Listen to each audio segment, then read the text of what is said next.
Hi hello ನಮಸ್ಕಾರ ಸ್ನೇಹಿತರೆ. ಇಲ್ಲಿ ಲಕ್ಷ್ಮಿನ ಫೋರ್ಸ್ಫುಲಿ ಕಾವೇರಿಯವರು ಮಂತ್ರವಾದಿ ಹತ್ರ ಕರ್ಕೊಂಡು ಹೋಗ್ತಿದ್ದಾರೆ.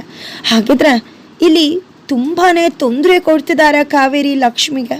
ನಿಜವಾಗ್ಲೂ ಕೂಡ ಲಕ್ಷ್ಮಿ ಮೇಲೆ ಕೀರ್ತಿ ದೆವ್ವ ಬಂದಿರುವುದು ನಿಜಾನ ಸುಳ್ಳ, ಏನಾಗ್ತದೆ ಇದು ಎಲ್ಲವನ್ನೂ ಕೂಡ ತಿಳ್ಕೋಬೇಕು ಅಂದರೆ ಈಗಲೇ ನಮ್ಮ ಈ ಚಾನಲ್ನ ಸಬ್ಸ್ಕ್ರೈಬ್ ಮಾಡಿ, ಹಾಗೆ ಒಂದು ವಿಡಿಯೋವನ್ನು ಪೂರ್ತಿಯಾಗಿ ನೋಡಿ. ಇಲ್ಲಿ ಕೀರ್ತಿ ಸತ್ತಾಗಿಂದ ಹಿಡಿದು ಲಕ್ಷ್ಮಿ ಬರೀ ಕೀರ್ತಿ ಬಗ್ಗೆನೇ ಆಲೋಚನೆ ಮಾಡ್ತಿದ್ದಾಳೆ. ಕೂತ್ರು ನಿಂತರು ಜಸ್ಟ್ ಕೀರ್ತಿ ಕೀರ್ತಿ ಕೀರ್ತಿ. ಅದರ ನಡುವೆ ಕಾವೇರಿಯ ಮುಖವಾಡ ಇಂಚಿಂಚು ಲಕ್ಷ್ಮಿ ಮುಂದೆ ಬಯಲಾಗ್ತದೆ. ಕಾವೇರಿ ಎಂಥ ಕುತಂತ್ರಿ ಅನ್ನೋದು ಲಕ್ಷ್ಮಿಗೆ ಗೊತ್ತಾಗ್ತದೆ. ಕಣ್ಮುಂದೆ ಕಾಣೋದು ಒಂದು, ಹಿಂದೆ ಇರೋದು ಒಂದು, ಕ್ಷಣ ಕ್ಷಣಕ್ಕೂ ಬಣ್ಣ ಬದಲಾಯಿಸುವುದು ಯಾಕೆ ಏನು ಅನ್ನೋ ಪ್ರಶ್ನೆಗಳ ಸುರಿಮಳೆ. ಇದೆಲ್ಲದರ ಗೊಂದಲದಲ್ಲಿ ಸಿಕ್ಕಿಬಿದ್ದಿದ್ದಾಳೆ ಲಕ್ಷ್ಮಿ. ಯಾವುದಕ್ಕೂ ಕೂಡ ಉತ್ತರ ಸಿಗ್ತಾ ಇಲ್ಲ. ಆದರೆ ಒಂದಂತೂ ಕ್ಲಾರಿಟಿ ಇದೆ ಅವಳಿಗೆ ಲಕ್ಷ್ಮಿಗೆ. ಖಂಡಿತ ಕೀರ್ತಿ ಮತ್ತು ಕಾವೇರಿ ನಡುವೆ ಏನೋ ಗೋಜಲುಗಳಿತ್ತು. ಕೀರ್ತಿ ಮದುವೆ ನಿಂತಿದ್ರಿಂದ ಹಿಡಿದು ಇವತ್ತು ಸಾಯುವವರೆಗೂ ಕೂಡ ಅತ್ತೆ ಜೊತೆ ಏನೋ ಲಿಂಕ್ ಇದೆ ಅಂತ. ಹಾಗಾಗಿ ಲಕ್ಷ್ಮಿ ಅದನ್ನು ತಿಳ್ಕೊಳ್ಳೇಬೇಕು ಅನ್ನೋ ಹಠಕ್ಕೆ ಜಿದ್ದಿಗೆ ಬೀಳ್ತಾಳೆ. ಆದರೆ ಎಲ್ಲವನ್ನ ಕೂಡ ಸೈಲೆಂಟ್ ಆಗಿ ಮಾಡಬೇಕು. ಓಪನ್ ಆಗಿ ಹೇಳಿದ್ರೆ ಈ ಮನೇಲಿ ಯಾರು ನಂಬಲ್ಲ. ಕಾವೇರಿ ಅತ್ತೆ ತುಂಬ ಚೆನ್ನಾಗಿ ಮ್ಯಾನ್ಪ್ಯುಲೇಟ್ ಮಾಡ್ತಾರೆ ಎಲ್ಲರದ್ದು ಅನ್ನೋದು ಲಕ್ಷ್ಮಿಗೆ ತುಂಬ ಚೆನ್ನಾಗಿ ಗೊತ್ತಾಗಿದೆ. ಹಾಗಾಗಿ ಇಷ್ಟು ದಿನಗಳವರೆಗೆ ನೇರವಾಗಿ ಅನ್ಸಿದ ತಕ್ಷಣ ಮಾತಾಡಿ ಹೋರಾಟ ಮಾಡ್ತಿದ್ದ ಲಕ್ಷ್ಮಿ ಮೊದಲನೇ ಬಾರಿ ಸೈಲೆಂಟ್ ಆಗಿ ಯುದ್ಧಕ್ಕೆ ಇಳ್ತಿದ್ದಾಳೆ. ರಣರಂಗದಲ್ಲಿ ಯುದ್ಧ ನಡೀತಾ ಇದೆ. ಆದರೆ ಕಾವೇರಿಗೆ ತನ್ನ ಯುದ್ಧದಲ್ಲಿ ಇದ್ದೀನಿ, ರಣರಂಗದಲ್ಲಿ ಇದ್ದೀನಿ ಅನ್ನೋ ಸತ್ಯನೇ ಗೊತ್ತಿಲ್ಲ. ಆದರೆ ಯುದ್ಧ ಮಾತ್ರ ನಡೀತಾನೆ ಇದೆ. ಇಲ್ಲಿ ಲಕ್ಷ್ಮಿ ತಿಳ್ಕೊಳ್ಳೇಬೇಕು ಅನ್ನೋ ಜಿದ್ದಿಗೆ ಬಿದ್ದು ಕೀರ್ತಿ ಮನೆಗೆ ಹೋಗ್ತಾಳೆ. ಕೀರ್ತಿಯಿಂದ ಡೈರಿನ ಓದ್ತಾಳೆ. ಆ ನಂತರನೇ ಎಲ್ಲ ಕೂಡ ಆಟಗಳು ಶುರುವಾಗೋದು. ರಾತ್ರಿ ಎದ್ದು ಹೋಗಿದ್ದ ಲಕ್ಷ್ಮಿಗೆ ತಾನು ಎಲ್ಲಿ ಹೋಗಿದ್ದೆ ಏನು ಅಂತ ಗೊತ್ತಲ್ಲ. ಇಂಚಿಂಚೆ ಕೀರ್ತಿಯಾಗಿ ಬದಲಾಗಿದ್ದಾಳೆ ಆಕೆ. ಆ ಒಂದು ಡೈರಿಯಲ್ಲಿ ಕಾವೇರಿ ಮತ್ತು ಅವಳ ನಡುವೆ ನಡೆದ ಎಲ್ಲ ವಿವರಣೆಗಳು ಕೂಡ ಇದೆ. ಎಲ್ಲ ಸತ್ಯಗಳು ಕೂಡ ಲಕ್ಷ್ಮಿಗೆ ಗೊತ್ತಾಗಿದೆ. ಗೊತ್ತಾಗ್ತಾ ಡೈರಿ ಓದ್ತಾನೆ ಲಕ್ಷ್ಮಿ ಕೀರ್ತಿಯಾಗಿ ಬದಲಾಗಿಬಿಟ್ಲು. ಕೀರ್ತಿಯಾಗಿ ಡ್ಯಾನ್ಸ್ ಮಾಡೋಕೆ ಶುರು ಮಾಡಿದ್ಲು. ಮಧ್ಯರಾತ್ರಿಲಿ ಮನೆಗೆ ಬರ್ತಾಳೆ. ಯಾರಿಗೂ ಕೂಡ ಗೊತ್ತಿಲ್ಲ. ಅದರ ನಡುವೆ ಬೆಳ್ಳಂಬೆಳಗ್ಗೆ ಆಗ್ತಿದ್ದಾಗೆ ಶ್ರದ್ಧಾಂಜಲಿ ಶುರು ಆಗ್ತದೆ ಕೀರ್ತಿಗೆ. ಈ ಒಂದು ಶ್ರದ್ಧಾಂಜಲಿ ನಡೀತಾ ಇದ್ರೆ ಕಾವೇರಿಯವರು ಏನು ಕೀರ್ತಿ ಬಗ್ಗೆ ಪ್ರಾಣನೇ ಇಟ್ಕೊಂಡಿರೋ ರೀತಿ, ನನ್ನ ಮಗಳು ವಿಧಿ ಲೇಟಾಗಿ ಹುಟ್ಟಿದ್ಲು, ಕೀರ್ತಿನೇ ನನ್ನ ಮಗಳಾಗಿದ್ಲು, ಅವಳನ್ನ ಕಳ್ಕೊಂಬಿಟ್ಟೆ ಅಂತ ಏನು ಭಾಷಣ ಕುಯ್ತಿದ್ದಾರೆ. ಓ ಮೈ ಗಾಡ್. ಅದರ ನಡುವೆ ಸಖಿ ಅನ್ನೋ ಡ್ಯಾನ್ಸ್ ಪ್ಲೇ ಆಗ್ತದೆ, ಸಾಂಗ್ ಪ್ಲೇ ಆಗ್ತದೆ, ಡ್ಯಾನ್ಸ್ ಮಾಡ್ತಿದ್ದಾರೆ. ಅದು ಲಕ್ಷ್ಮಿಯಾಗಿ ಡ್ಯಾನ್ಸ್ ಮಾಡ್ತಿದ್ದಾಳ? ಖಂಡಿತ ಇಲ್ಲ. ಕೀರ್ತಿಯಾಗಿ ಡ್ಯಾನ್ಸ್ ಮಾಡ್ತಿದ್ದಾಳೆ. ಕೀರ್ತಿ ರೀತಿನೇ ವೇಷ ಧರಿಸಿದಾಳೆ, ಕೀರ್ತಿ ರೀತಿನೇ ಬಿಹೇವ್ ಮಾಡ್ತಿದ್ದಾಳೆ. ಅಲ್ಲಿ ಲಕ್ಷ್ಮಿ ಕಾಣಿಸ್ತಾನೆ ಇಲ್ಲ.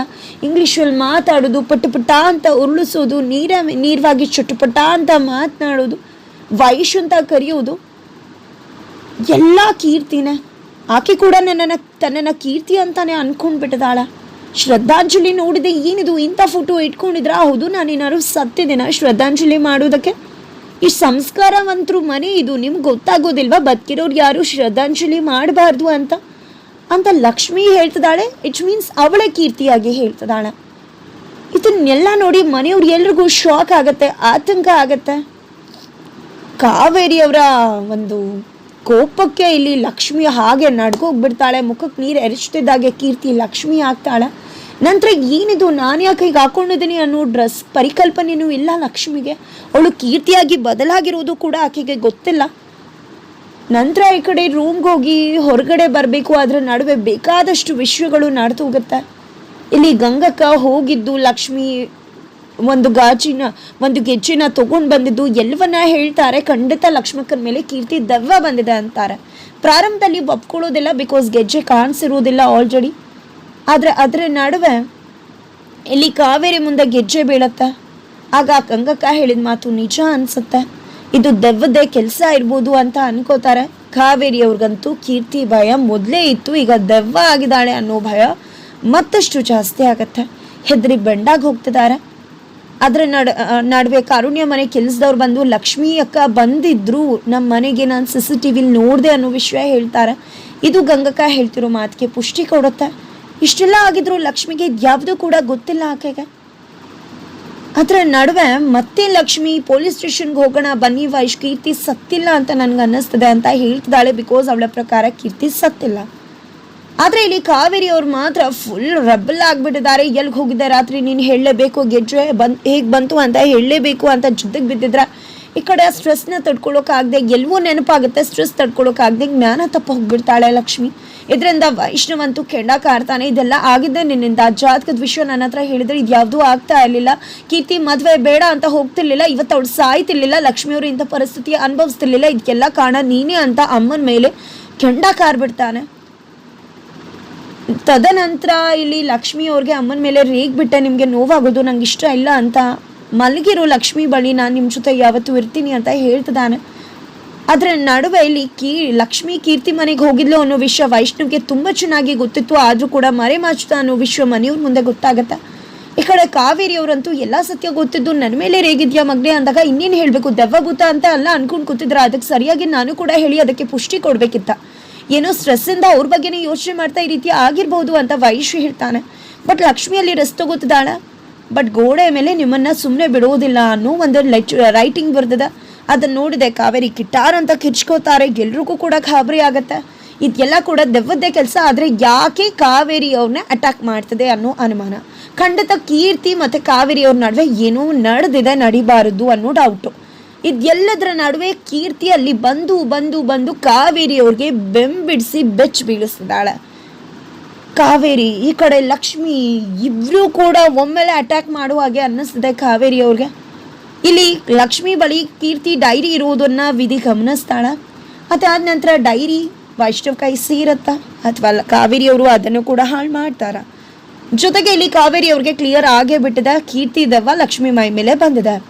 ಇಲ್ಲ ಅಂದರೆ ಇದ್ಯಾವುದು ಕೂಡ ನಡೆಯೋಕ್ಕೆ ಸಾಧ್ಯ ಇಲ್ಲ. ಹಾಗಾಗಿ ಒಂದು ಪೂಜೆ ನಡಿಬೇಕು, ಮಂತ್ರವಾದಿನ ಕರೆಸಿ ಇಲ್ಲಿ ಲಕ್ಷ್ಮಿ ಮೈ ಮೇಲಿರೋ ದೆವ್ವನ ಓಡಿಸ್ಬೇಕು ಅನ್ನೋದು. ಹಾಗಾಗಿ ಇಲ್ಲಿ ಕಾವೇರಿ ಮತ್ತು ಮನೆಯವರು ಎಲ್ಲರೂ ಕೂಡ ಸೇರಿಕೊಂಡು ಇಲ್ಲಿ ಲಕ್ಷ್ಮಿಗೆ ಎಲ್ಲೋ ಕರ್ಕೊಂಡು ಹೋಗ್ತಿದ್ದೀವಿ ಅಂತ ಕರ್ಕೊಂಡು ಒಂದು ಆಶ್ರಮಕ್ಕೋ ಒಂದು ಮಂತ್ರವಾದಿ ಜಾಗಕ್ಕೋ ಹೋಗ್ತಿದ್ದಾರೆ. ಅದು ಎಲ್ಲವನ್ನ ನೋಡಿ ಲಕ್ಷ್ಮಿಗೆ ವಿಚಿತ್ರ ಅಂತ ಅನ್ನಿಸ್ತದೆ. ಅಲ್ಲೇ ಮಂತ್ರವಾದಿ ಇದ್ದಾರೆ. ಅವಳು ಲಕ್ಷ್ಮಿಯಾಗೆ ಅಲ್ಲಿ ಹೋಗಿದ್ದಾಳೆ. ಬಟ್ ಅವಳ ಮೈ ಮೇಲೆ ಇನ್ನೂ ಕೂಡ ಕೀರ್ತಿ ಇಲ್ಲ. ಈ ಕಡೆ ಕಾವೇರಿ ಅವರಂತೂ ಈ ಕಡೆ ಲಕ್ಷ್ಮಿ ಮೈ ಮೇಲೆ ಕೀರ್ತಿ ದೆವ್ವ ಬಂದಿದೆ, ಅದನ್ನು ಮೊದಲು ತೊಲಗು ಓಡಿಸ್ಬೇಕು, ಜೊತೆಗೆ ಇವಳನ್ನು ಕೂಡ ನನ್ನ ದಾರಿಯಿಂದ ಸರಿಸ್ಬಿಡ್ಬೇಕು ಅಂತ ನಿರ್ಧಾರ ಮಾಡಿದ್ದಾರೆ. ಹಾಗಿದ್ರೆ ಮಂತ್ರವಾದಿ ಬಳಿಗೆ ಹೋಗಿದ ಲಕ್ಷ್ಮಿ ಮೈ ಮೇಲೆ ಇರ್ತಕ್ಕಂಥ ಕೀರ್ತಿ ಬರ್ತಾಳ ಅಥವಾ ಮಂತ್ರವಾದಿಗೆ ಗೊತ್ತಾಗುತ್ತಾ ಯಾವ ದೆವ್ವನೂ ಇಲ್ಲ, ಭೂತನೂ ಇಲ್ಲ, ಇದೆಲ್ಲವೂ ಕೂಡ ಈ ಹುಡುಗಿನೇ ಭ್ರಮೆಗೆ ಒಳಗಾಗಿ ಈ ರೀತಿ ಮಾಡ್ತಿರೋದು, ಇಲ್ಲ ನಾಟಕ ಮಾಡ್ತಿರೋದು ಅಂತ ಅಲ್ಲಿ ಕ್ಲಿಯರ್ ಕಟ್ ಆಗಿ ಗೊತ್ತಾಗ್ಬಿಡತ್ತಾ? ಅಥವಾ ಮಂತ್ರವಾದಿನೇ ಫೇಕ್ ಮಂತ್ರವಾದಿ ಆಗಿದ್ರೆ ಖಂಡಿತ ಕೀರ್ತಿ ದೆವ್ವ ಬಂದಿದೆ ಅಂತ ಹೇಳ್ತಾರೆ. ಹಾಗಿದ್ರೆ ಅಲ್ಲಿ ಕೀರ್ತಿ ದೆವ್ವ ಲಕ್ಷ್ಮಿ ಮೇಲೆ ಬಂದಿದ್ರೆ ಬಿಟ್ಟು ಹೋಗುತ್ತಾ?